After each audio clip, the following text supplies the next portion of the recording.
Yan, udah Januari kayaknya nggak afdol kalau kita nggak ngebahas soal transfer musim dingin. Emang kayaknya belum ada transfer yang mewah, baru ada rumor-rumor doang, termasuk yang udah free transfer dan udah bisa membahas kontrak dimulai Januari ini untuk pindah di bursa transfer musim panas nanti. MU dengan kepemilikan baru, yang gue heran adalah mereka katanya nggak akan memperpanjang kontrak Varane, dan terakhir-terakhir memang Varane kelihatannya memang nggak akan disiapkan untuk menjadi pemain utama MU. Menurut lo apa yang salah dengan Varane? Apakah karena murni mau menghilangkan gajinya yang besar ini, atau memang Varane bukan masuk skema Ten Hag? Kalau gue ngeliat non teknisnya lebih besar kalau Yaitu? untuk ini, karena berapa kesempatan dia udah fit, Ya, dia nggak jadi pilihan utama kalau juga. pakai Evans ya. Fans tetap. Bahkan dia ditandemin juga kan, gitu Maguire cedera dia ditandemin sama Evans, Iya. bagus juga. Yang lawan Liverpool kan itu Iya, juga lawan si Varane sama ini. Kalau quality wise, gue masih melihat dia one of the best yang ada di United sekarang gitu loh. Dengan dibanding kalau gue ngitung Maguire sama dia, mungkin sama Martinez ya tiga sama lah. Di level yang sama menurut gue. Ya di bawahnya baru Evans, Lindelof itu baru ada satu level lah di bawah mereka gitu. Jadi kalau dia nggak diperpanjang ya menurut gua aneh juga gitu loh. Untuk terutama ketika kita bicara kesolidan di belakang. Ya Martinez ketika balik apa bisa langsung nyetel? Ketika fit aja banyak blunder juga yang dilakukan oleh Martinez. Nggak murni pemain yang betul bisa diandelin di setiap pertandingan lu akan tampil 100% oke terus gitu di setiap pertandingan. Masih ada blundernya juga, masih ada salah keputusannya juga, berapa kali kehilangan bola juga. Bola-bola yang harusnya lu nggak hilang tapi hilang yang elementer kesalahan itu masih berapa kali dilakuin sama Martinez. Menurut gua Varane tuh lebih sedikit kemungkinan untuk membuat kesalahan. Jadi kalau dia nggak diperpanjang, ya menurut gua salah sih. Nah, sementara MU butuh cash segar, coach. Kalau cuman dilepas free kontrak kan MU nggak akan dapat duit, kecuali memang ada pengurangan gaji yang cukup besar dari gaji Varane 200 ribuan per pekan gitu. Enggak, gue bilang sih, gue paham kalau Varane dijual karena masih ada value-nya, apalagi Nggak kalau dijual, dilepas, nggak diperpanjang kontraknya. Jadi free kontrak nanti pas masih panas. Out of contract. Kalau if that's the case, jadi artinya mereka menghemat gaji. Gaji kan berarti. Karena kayaknya dengan Ineos masuk, mereka lebih mau invest di pemain muda dan untuk jangka panjang. Iya, dan baru bisa di summer tapi kan. Ya, di situ Varane dan lain-lain. Lindelof feeling gue diperpanjang karena murah. Nggak ada value-nya lagi. Untuk gue nggak ada value-nya juga. Dijual Cuman nggak bisa. masalah MU ini lebih apa ya, ke manajemen kegagalan manajemen yang sekarang kita lihat apakah ada perubahan di bawah Ineos. Nggak tahu juga. Ya kan? Ya. Yang jelas manajemen harus putar otak, satu nggak beli pemain yang overpriced, kedua offload yang Deadwood itu bukan Sancho aja, tapi juga kalau gue bilang pemain kayak Rashford itu mending dijual, mending beli pemain muda lah. Karena masih Mumpung masih ada value-nya. Ya, betul. Casemiro pun demikian. Pokoknya semua pemain yang ada value-nya mending dijual. Kalau nggak lu kumpulin Deadwood nggak jelas, dan ya mending invest ke pemain muda. Dan kalau untuk Varane ini lagi-lagi kesalahan manajemen, di mana Varane ketika didatengin sama MU dari Madrid, kontrak sisa 1 tahun itu which is itu sangat-sangat pendek lagi, tapi dibayar dengan harga 30 juta plus. Itu menurut gue harga yang sangat mahal untuk pemain yang kontraknya cuma sisa 1 tahun. Sama Casemiro juga kan. Casemiro 60. Casemiro bahkan. 60. Casemiro Kalau Varane Varane juga. menurut gue masih oke lah 30 juta, tapi kalau 30 masih oke lah buat level Varane center ya. back. Kalau untuk pemain yang umur dia kan oke nggak muda-muda banget tapi nggak tua-tua banget. Tapi kalau ngeliat dari Real Madrid sekalipun, emang Madrid kan kita tahu mereka punya salah satu one of the best business club in the world kan. policy di atas 30 tahun emang dia nggak Iya. mau perpanjang 2 tahun kan. Gua ngeliat emang dia lagi ada trend decline, udah mulai trend decline, that's why Madrid nggak mau memperpanjang dia dan memilih untuk menggantikan dia dengan Betul, pemain lain. setuju. Dan menurut gua kalau untuk MU sekarang ini mungkin dia udah nyadar kesalahan mereka merekrut Varane, dan ini menurut gua salah satu langkah yang berani juga dan bagus menurut gua apabila mereka mau move on dari seorang Varane, karena ini let's say berapa tahun lagi sih Varane bisa perform. Gue pikir paling 1 tahun 2 tahun. Kita ngeliat apa yang terjadi ke Casemiro di musim pertama bagus, musim kedua di musim ini mainnya jelek banget. Udah tanda-tanda decline-nya juga kelihatan. Jadi apabila United memikirkan untuk mengganti Varane dengan pemain-pemain muda, menurut gue itu jauh lebih cocok dengan skema transfernya si Ineos. Walaupun harus sabar, nggak bisa. Gue nggak yakin instan kalau segala macam. kalau Casemiro bahwa dia bermain jelek, tapi satu MU main jelek, bukan Casemiro doang. Dan he has the quality. Kalau Varane, gue udah bilang pas ke MU, Madrid nggak setolol itu lepas 30 juta. Karena mungkin pemain ini emang menurun. Declining. Ya. Tahun pertama jelek, tahun kedua bagus. Dibuat bahwa tahun ini tahun ini juga lu bilang nggak dikasih kesempatan juga sama Ten Hag. Iya, Nggak iya. fair juga Nggak untuk fair juga. untuk menilai dia. Baru beberapa yang terakhir karena terlalu banyak yang cedera diberi kesempatan lagi. Tapi kembali lagi hitung-hitungan biar nggak kena financial fair play, biar bisa beli pemain lebih muda atau apa dan lain-lain. Karena dengan mempertahankan Højlund, membeli Højlund, mempertahankan si Garnacho itu kan invest ke pemain muda. Sancho pemain muda out, Greenwood pemain muda out, Amad Diallo ya, itu didatengin lagi nggak jelas juga, Pelestri nggak jelas, Mabry nggak jelas. Ini kan pemain-pemain bukan levelnya MU. Karena terlalu banyak cedera, ya lu harus pinter-pinter. Jadi nggak ada pilihan juga. Ini baru nggak ada pilihan. Beda dengan ya Arsenal lah contoh. Nggak ada yang cedera loh.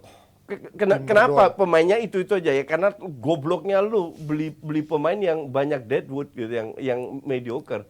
Tapi kalau MU, Chelsea, Newcastle kan Spurs bahkan terlalu banyak cedera sehingga performa mereka naik turun.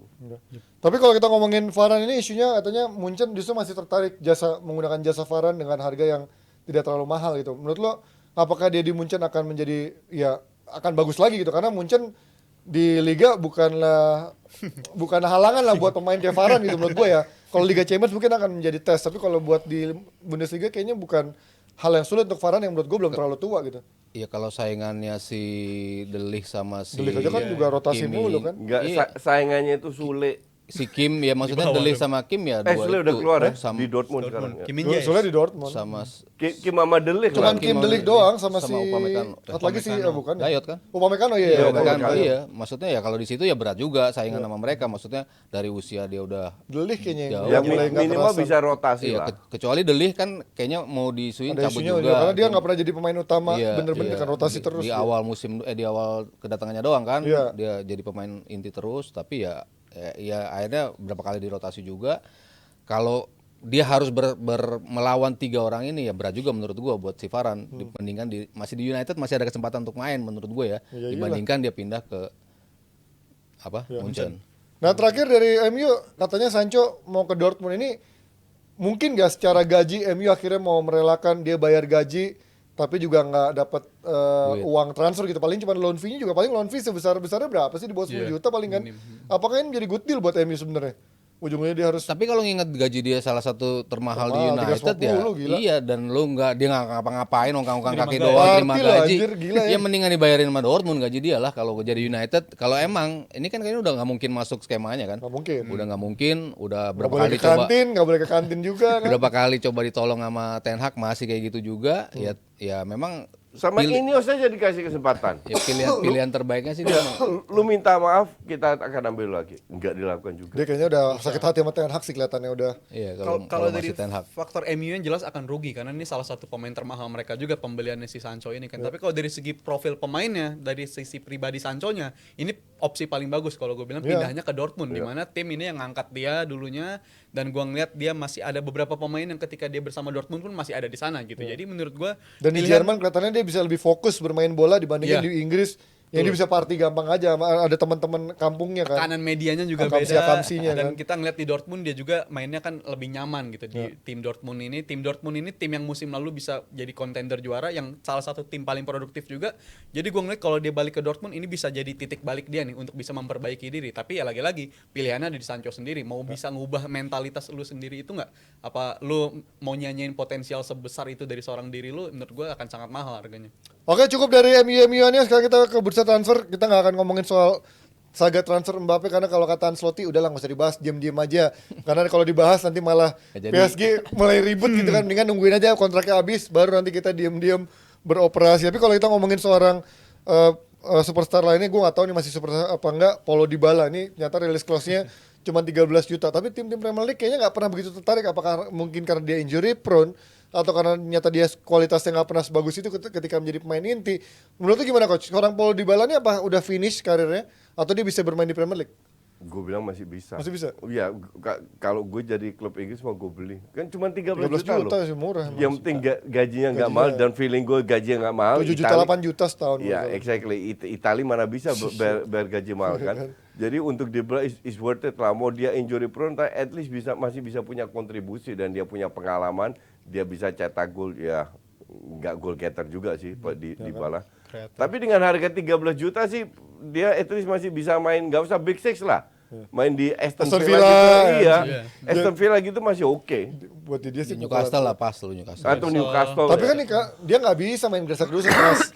Dia kan nggak bisa main bola dinamis, maunya yang Stylish. flamboyan, stylish, nggak ikut Aston Villa defense. cocok lah sama Emery gitu. Nah, iya. Tapi kalau buat yang tim-tim Big Six menurut gua dia nggak bisa ngikutin Susah. gaya main cepetnya, Iya dan dinamis track back-nya. kalau ngelihat track record golnya kan juga declining banget kan Iya, di Roma. dari 7 tahun di Juve, 4 tahun pertama. Tahun lalu masih lumayan lah, tahun ini menurut gua parah banget sih. Tahun lalu 18 walaupun di liganya tuh 11 kalau nggak Iya, salah 11 gol gitu. Kalau di Serie A-nya Tahun ya. lalu lebih banyak jadi super sub juga Iya, kan tahun lalu. Tahun lalu terus sebelumnya di Juve juga 10 gol, 11 gol, 5 gol, 6 gol. Terakhir emang udah banyak decline ya. Iya. Emang bukan Dybala yang kita tahu datang dari Palermo ke Juventus yang emang goal getternya tuh masih ada gitu. Apa ya, kemampuan dia untuk cetak gol di depan gawang itu masih gede gitu. Sementara kan sekarang lebih banyak gaya-gaya stylishnya lah ya dibanding dia terengginas di depan gawang ya. Jadi kalau ngeliat dia prospek main di Premier League, gue sih mendukung ya. Karena kalau mendukung ke Premier League, kalau dia mau stay di Roma pun gue juga tetap senang. Tim mana Karena Premier League menurut lo yang cocok untuk West dia? Ham kalau bagi gue untuk menjadi pelapis sisi Paqueta. Ini mainnya West Ham agak-agak flare juga dan Paqueta ini kan cukup unik. Dia gagal di Serie A tapi cukup sukses di Premier League. Dia paketnya badannya gede, bisa buat duel. Ini duel Agak juga lebih nggak bisa. mungil, Nggak agak bisa, lebih mungil. susah Tapi dia. kalau untuk Premier League Iya selevel West Ham gitu oke lah. masih level West Ham masih oke dan gue rasa low risk juga ya, risikonya sangat rendah. Udah apabila pindah lu- Loris ke Arab ya? Enggak ya? baru pindah. Udah Rendah risiko. Loris. Sorry, Rendah risiko Amerika, sorry. bagi seorang Dybala apabila tim Inggris ngerekrut 13 juta ya kalau untung ini bakal dibilang steal deal, Iya sih, bargain 13 of the year, tapi kalau gagal ya apa yang mau lo harapin dari harga 13 juta juga. Nah, tapi kalau kita ngomongin soal transfernya juga menarik, ternyata soal Madrid nih, tapi bukan soal Mbappe-nya, tapi bagaimana ini policy seperti apa yang dijalankan oleh Madrid sekarang? Apakah benar-benar policy benar-benar super hemat? Karena ketika back-backnya lagi pada hilang-hilang semua, Ancelotti bilang dia nggak akan beli back baru, tetap akan stick dengan back yang ada. Gini gila loh, Nacho, Kamavinga jadi back tengah, Tchouaméni jadi back tengah. Apakah Madrid emang udah sepelit itu? Mas Aryo, lu melihat sebagai pesaing lu nih, apakah memang Madrid sudah sekarang jadi sepelit itu dibanding di era Perez? Split itu dan seyakin itu gitu. Maksud gua dengan komposisi Masih puncak klasemen juga gitu ya. iya Gua dengan lagi potensi ancur-ancuran mereka akan balik, ngapain kita ngambil pemain ketika nanti lo akan justru akan numpuk pemain gitu. Kalau loan mungkin beda cerita gitu. Berapa kali kan mereka juga sempat loan gitu kan. Itu ya Kepa kan salah satunya juga Kepa di loan loan. juga. Jose Lu. Marcelo. Pemain mereka Itu itu mah udah. pemain-pemain yang menurut Ancelotti dia masih bisa tinkering mencari pemain-pemain gelandang bertahan yang bisa ditaruh menjadi back tengah. Itu berapa kali work, cuma ini mundur bisa, Kamavinga mundur bisa, Kamavinga ditaruh di back kiri bisa. Pemain-pemainnya tuh banyak yang bisa memainkan posisi-posisi itu gitu. Jadi makanya dia cukup yakin nggak ganti pemain-pemain belakang dia, nggak ngambil. Kalau Barca gimana coach? Lu berharap akan beli siapa atau minjem siapa nggak? Alah, gak usah bahas Barca lah. It doesn't matter siapa yang datang di Barca. Pelatihnya yang It doesn't matter siapapun yang sekarang skuadnya Barca itu bagus loh. Iya lumayan. Cuman kalau Xavi main kayak gitu, udahlah. Ya gimana? Vitor Roque. Ya. Lu mainin Torres dimainin, Rafinya terus, Lewandowski jelek. Iya, Lewandowski harapin. gol dan getter dan ya. main juga gitu-gitu aja. Ya. Mau gimana sekarang? Mau siapapun datang, mau Endrick, Victor Roque, justru gue kesian nama nih pemain. Harusnya lu datang ke Barca pas Xavi dipecat. Anjing. Emang udah separah itu Mas Xavi menurut lu? Ya begitulah Xavi. Maksudnya ya musim kemarin kan dia dikasih anugerah pemain belakangnya mainnya bagus. Ya. Sementara sekarang Stegen itu juga. beda banget. Yang dulu yang dia bisa andalkan kan itu kemenangan 1-0, 1-0. ugly win. Yang penting lo bisa memenangi pertandingan. Yang kayak gitunya tuh kan udah hilang sekarang. Lo kebobolan satu, lo nggak bisa balikin. Lo sering kehilangan poin. Lo Kebobolan duluan ya. sering tertahan imbang. Yang kayak gitu itu yang buat Barcelona justru tidak punya kesempatan untuk bisa menjadi juara di musim ini. Dan kelihatannya memang nggak punya duit ya, bahkan sampai Ya nggak mungkin lah. bukan karena Ini kan beli pemain atau enggak. Si Laporta kan lagi ke Dubai tuh, lagi cari investor. Habis persahabatan sekarang nyari Murni lagi. lebih karena si Safi ya. Asli murni karena Safi. Safi emang jelek tapi beberapa pemain juga nggak bisa keep up sesuai expectation kita, kayak contoh Joao Felix di awal kita ngeliat ini pemain kayaknya bisa jadi pengubah, jadi game changer musimnya Barcelona. 5 pertandingan Konsisten doang. Tapi ternyata abis itu declining. Abis itu si Lewandowski ini banyak banget, bahkan si Xavi sendiri gue ngeliat udah sabar banget sama Lewandowski. Tiap pertandingan mainnya jelek tapi tetap dikasih kesempatan karena emang opsinya Dia lu nggak begitu punya aja. striker lain. Dan sekalinya nyoba digantiin Lewandowski pun kadang Ferran Torres yang ngisi dari tengah, dan itu nggak bisa ngasih solusi juga untuk musim Barcelona. enggak lah. Dan gue nggak heran apabila mereka musim ini justru kayak ngejar buntut istilahnya di bawah Girona bahkan sekalipun.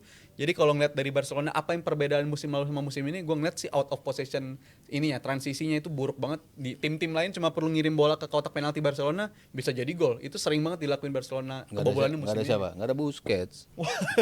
Faktor penting, faktor penting Nggak krusial. ngaruh, intinya adalah Balance timnya tuh lu rusak. tidak Jelnya. bisa juara tanpa kebetulan. Faktor lucknya itu gede, dan kalau lu bicara faktor luck ya kayak Leicester sekali juara habis itu drop. Tapi kalau bicara kayak City 5 kali juara 6 tahun terakhir karena permainannya jelas. Tapi Liverpool cuma 5 tahun cuma 1 kali juara juga, coach. Tapi Apa? fight terus. Liverpool 5 sampai tahun habis. juga cuma sekali Ya, juara. kalau Liverpool jawabannya simple. Ownernya terlalu pelit, nggak bisa beli pemain yang bintang lah. Padahal mereka bisa beli, Sanggup. Ya. mereka punya duit. Ya. Kalau Liverpool makanya beruntung lah punya Klopp Liverpool. Tapi kalau Masih oke. Untuk La Liganya gue nggak sepakat kalau tim yang juara dikatakan tim yang lain lagi drop. Kayak contoh kalau seandainya Madrid musim ini jadi juara, dikatakan Barcelona lagi drop. Karena nggak bisa kita tiap musim ngomongin La Liga Enggak jadi tiap juara karena tim musim, lain drop. tapi musim ini Barca memang drop. Tahun lalu Madrid yang drop. Musim lalu drop. Ya, tapi kan cuma 2 tim itu doang. Paling di saat dua-duanya drop, Atletico yang juara gitu kan. Ya gitu aja terus sampai tua ya. Tapi buat kalian yang mau punya baju keren di juara ini bisa langsung hubungi IG-nya Jebret Media untuk tanya size yang masih tersedia. Harganya cuman 100.000 dapat baju keren dan juga berkualitas. Oke, kita akan lanjut dengan topik dari Liga Indonesia. Sorry, sepak bola lokal ini dia.